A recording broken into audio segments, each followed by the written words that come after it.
Merci Madame la maire. Les conseils de Paris se suivent et se ressemblent. Année après année, nous assistons à la tenue de la même séquence budgétaire avec les mêmes échanges et les mêmes délais contraints.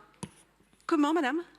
En même temps, c'est la même majorité depuis 20 ans, donc si vous voulez, c'est normal qu'il y ait une certaine répétition. Voilà. Les mêmes échanges et les mêmes délais contraints dans la transmission des documents. Peut-être que ça changera alors à un moment donné. Allez Paul, l'année prochaine, on peut les avoir un peu plus tôt?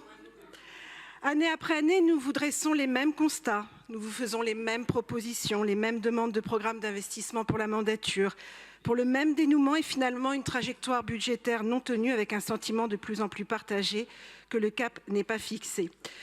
Je ne veux pas contrarier Nicolas Bonnet, mais la ville a un niveau d'endettement sans précédent. Et les prévisions à court terme ne vont pas dans le sens d'une diminution. La dette devrait atteindre 7,9 milliards d'euros en 2023.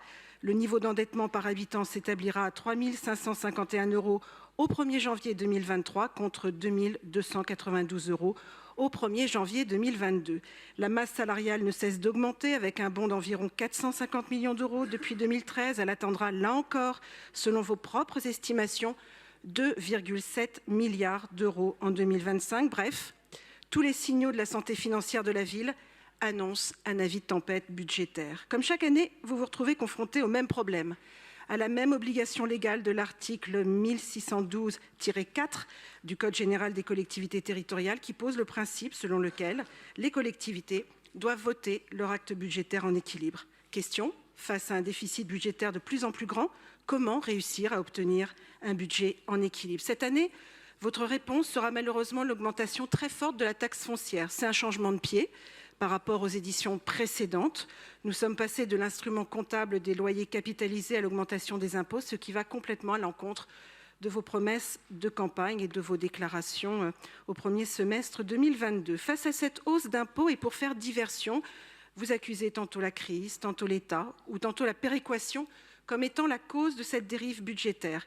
Il est incontestable que la crise sanitaire n'a pas aidé, c'est le moins qu'on puisse dire. L'inflation, la crise de l'énergie impactent aussi très fortement le budget de la ville et nous, les maires d'arrondissement, en sommes les premiers témoins dans la gestion des équipements de proximité. Mais la réalité, c'est que la dégradation de la situation financière est bien antérieure.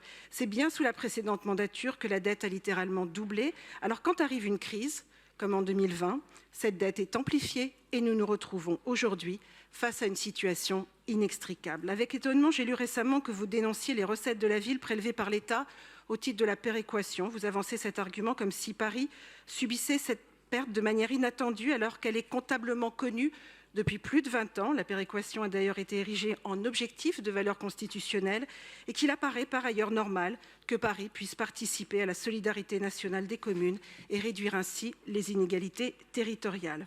Malgré nos alertes, malgré les avertissements de la Cour des comptes, malgré nos demandes à réformer, vous avez fait le choix d'augmenter la dette, les impôts et de priver peu à peu Paris de ses marges de manœuvre. Un à un, tous les leviers financiers ont été fragilisés, alors même que la reprise économique post-crise sanitaire permet aux recettes fiscales de la ville de repartir à la hausse. Tout cela conduit aujourd'hui à l'expression d'un sentiment largement partagé d'une ville en perte d'attractivité et dont les politiques publiques menées n'atteignent pas malheureusement les objectifs fixés. La lecture de votre budget 2023 n'est à ce titre pas plus rassurante que n'annonce pas de changement en profondeur. En matière de logement, après avoir ponctionné les revenus des logements sociaux à travers le procédé des loyers capitalisés, votre décision d'augmenter la taxe foncière est un nouveau coup porté à leurs finances, peut-être plus impactant encore, puisque cette hausse engendrera pour eux un surcoût de plus de 40 millions d'euros par an. C'est autant d'argent en moins dans l'entretien du parc existant. En matière de propreté, vous aviez là aussi promis en 2020 de doubler votre budget. 2 ans après, nous n'y sommes toujours pas. En matière d'offres périscolaires, sujet pour moi essentiel, le budget baisse également. C'est un mauvais signal pour l'ensemble de la communauté éducative qui doit nous obliger en 2023, 10 ans après l'application de la loi Peillon, à faire le bilan de l'organisation qui a été mise en place à Paris, faire en sorte de mieux articuler le scolaire et le périscolaire, de donner des moyens réels, plus importants aux animateurs, aux associations. Il est fondamental que le périscolaire se développe partout dans Paris, dans le premier degré, mais aussi au collège, et que l'offre ne soit pas inégalitaire, comme elle l'est de fait aujourd'hui entre arrondissements. En matière d'écologie,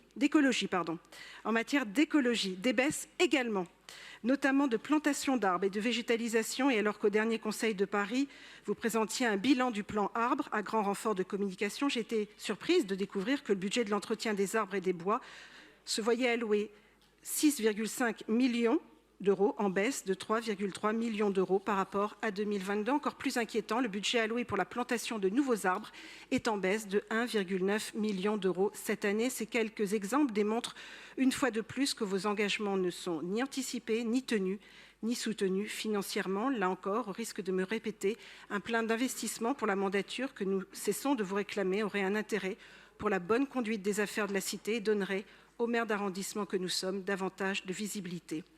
Dans ce paysage malheureusement bien sombre, un ray de lumière cependant, et je tiens à saluer l'esprit de responsabilité qui a conduit les 8 départements franciliens, et notamment la ville de Paris, à augmenter significativement de 30 millions d'euros sa contribution à Île-de-France Mobilité pour limiter l'augmentation du pass Navigo qui intervient dans un contexte très difficile et que nous ne voulions pas.